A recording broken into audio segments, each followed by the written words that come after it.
Sa ngayon, itong San Miguel Beer syempre ay nakafocus dito sa mangyayari sa mga susunod nilang laban sa pagdating ng playoffs. Pero hindi ibig niya sabihin na magbabaliwala na ang management pagdating dito sa future ng kumpanya o rather ng franchise. At ang tinitignan nila ngayon kung ang Barangay Ginebra ay mag-o-offer na ng kontrata dito kay Chris Newsom, mukhang ang San Miguel ay ready na rin na opera ng kontrata naman itong si Troy Rosario. Katulad ni Chris Newsom, itong si Troy Rosario ay magiging unrestricted free agent. At ibig niya sabihin, siya ang gagamitin nitong tinatawag nating SMB na paraan para sila ay makakuha ng power forward o kaya ay stretch 4. Dahil yan ngayon ang hinahanap talaga ng SMB para mapalakas yung kanilang lineup. Sa ngayon kasi alam natin na ang San Miguel Beer ay gusto nilang masiguro na sa next season ay meron na silang yung talagang power forward, hindi na gagamitin si Don Troliano na undersized. Ito si Troy Rosario, alam natin meron din niyang standing offer mula sa TNT Tropang Giga pati na sa NLEX Road Warriors. Ang tanong ngayon ay kung aling team ang pipiliin itong si Rosario. Siyempre, maraming mga may gusto dyan dahil nakita nila yung performance niya sa Blackwater, naka 33 points. Kaya asahan natin na maraming teams magkakagusto dyan.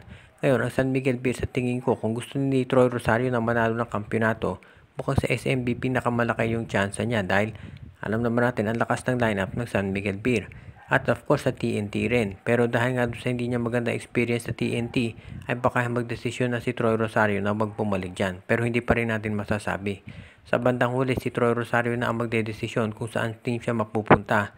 At maraming factors na kinakailangan i-consider dyan. Ang alam lang natin, itong San Miguel Beer may offer na yan na hinahanda para dito sa dating power forward ng TNT. Itong si Tyro Sila ay isa doon sa mga players na very much in demand ngayon at ang tingin natin ay mukhang ang gusto nilang makuha ng iba't ibang koponan at baka Magnolia Chicken Templados ang isa doon sa mga interesado dito. Para ngayon ay nakikita na ng Magnolia na nagkamali sila na hindi nagamit itong si David Morel at parang nagsisisi. Dahil nakita nga natin doon sa laban nila kontra TNT, nagkulang sila doon sa isang wing defender na makatutulong sa pagdepensa doon sa mga players ng TNT. Kaya sa ngayon dahil nawala itong si David Morel, mukhang si Tyro Seal naman ang gustong kunin itong Magnolia na papalit dito. Alam natin na itong si Morel may talent naman yan, kaya lang hindi siya talaga nagamit ni Coach Chito Pictolero. At mukhang nagsisisi nga doon sa pag-alis niya dito. Ngayon mukhang kung si Tyro Seal ang makukuha nila, halos pareho lang kay Morel ang laro nito. Kaya mukhang babagay siya dito sa Magnolia. Ito si Tyro Seal ay isang reserve player dito sa Blackwater Bossing at nabibigyan naman ng minuto at nagde-deliver. Kung sakali siya ay kunin ng Magnolia, hindi kinakailangan na star player o starting player ang ibigay ni Coach Chito Victorero dahil bench player din naman ito si Tyro Seal.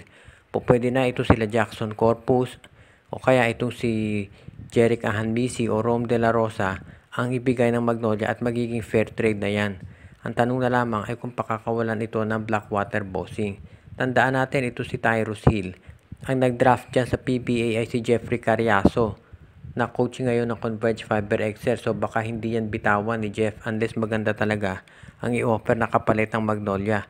So yan ngayon ang kailangan nating tignan dito kung talagang kukunin niya ng Magnolia dahil sa ngayon mukhang nangangailangan sila ng isang defensive player para tumulong dito kay Ian Sanggalang. At ito si Tyro Seal ay mukhang babagay. Kaya medyo nakapanghihinayang talaga ito si David Morel. Pero ngayon ito nga ay nandito na sa Ginebra. Kumpirmado na na si Greg Slaughter ay maglalaro dito sa Manila Stars sa MPBL. Ito ay galing mismo sa official Twitter account ni Charles Chu. At ang tanong ngayon ng marami, nalalayo pa kaya ang pagbabalik ni Greg Slaughter sa PBA? Hindi pa natin natitiyak kung gaano katagal yung kontrata niya dito sa Manila, pero posible naman na i-buyout yan kung talagang interesado ang PBA at ang SMC na makuha ang serbisyo nito. Ang huling team na pinaglaruan ni Greg Slaughter sa PBA ay Northport, so yung rights niya ay nandoon pa rin. Pero pwede naman niya kaagad i-acquire ng SMC kung gusto nila itong makuha. Ang tanong ngayon, posible kaya na dito sa Barangay Ginebra bumalik itong si Greg Slaughter?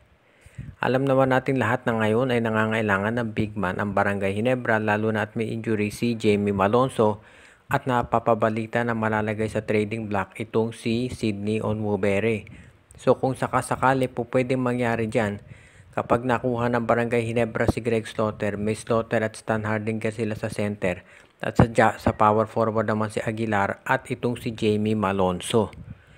Siyempre ito ay hindi kaagad-agad mangyayari dahil may kontrata pa siya sa Manila at siyempre ang gusto ng Manila Stars ay magamit muna si Slaughter.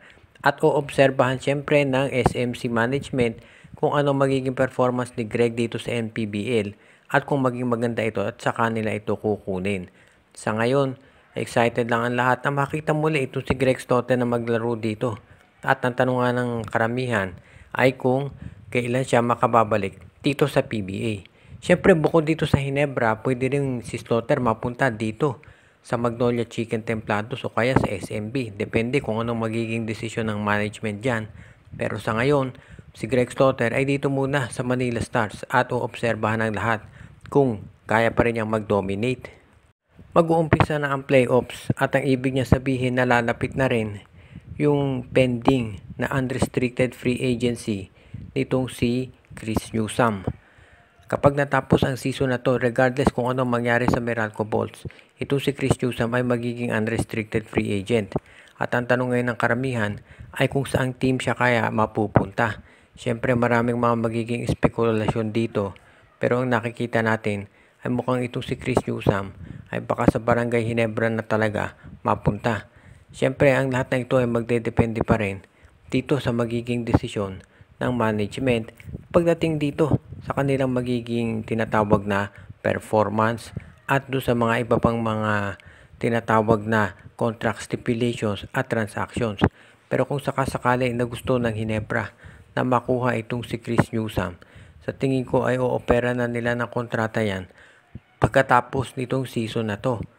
Actually sa ngayon, sa totoo lang naman, may mga contract offers na yan na ginagawa na under the table pero hindi pa nila siyempre pwedeng gawin ng derechahan dahil officially tapos na yung trade deadline. Pero alam naman natin sa PBA lahat posible. Kaya sa ngayon, hintayin muna natin kung ano magiging performance ng Ginebra at ng Meralco. Kung sakaling ang Meralco ay mag-champion ngayong Philippine Cup, sa tingin ko, hindi aalis dyan si Chris Newsome dahil alam natin yun talaga naman ang hinabol nito.